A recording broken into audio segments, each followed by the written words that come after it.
Hello, aujourd'hui j'aimerais te parler d'efficacité.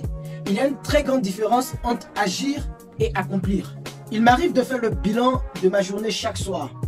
Quand je vois que j'ai posé beaucoup d'actions et dépensé beaucoup d'énergie sans accomplir grand chose, je sais que j'ai eu du mal à établir des priorités durant cette journée. Parce que les grands ne sacrifient jamais l'important à l'urgent. Ils gèrent les problèmes immédiats tout en faisant en sorte d'assurer l'avenir. j'aimerais appuyer cette séquence par une histoire. Dans certaines villes situées en bordure de mer, on trouve de grands poteaux lumineux qu'on appelle des phares. À une époque où l'huile était la principale source d'énergie, dans un village éloigné, il y avait un phare qui servait de référence aux bateaux qui naviguaient à plusieurs kilomètres des côtes. Chaque mois, les autorités du pays fournissaient aux gardiens une quantité d'huile précise. Ils devaient utiliser cette huile comme énergie pour permettre au phare de rester toujours allumé. Une nuit, une femme demanda au gardien de l'huile pour alimenter sa cheminée afin de chauffer sa maison.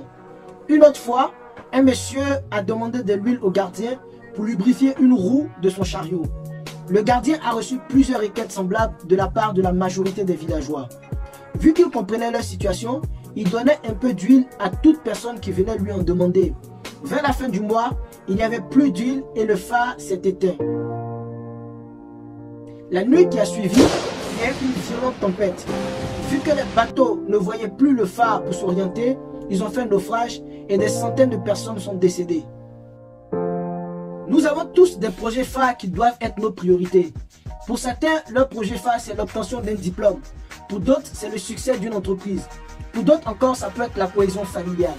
Quand nous n'arrivons pas à réaliser ces projets phares-là, cela crée en nous des naufrages, des pertes, des frustrations et des échecs.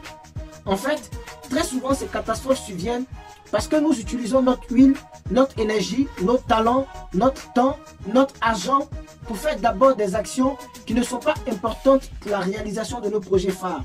Pour être efficace, tu dois te discipliner pour dire non à ces actions.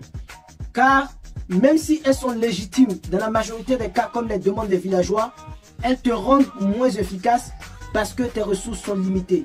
Je ferai une prochaine vidéo pour te montrer comment te fixer des priorités et comment les tenir dans le temps. Spartiate! Quel est votre métier?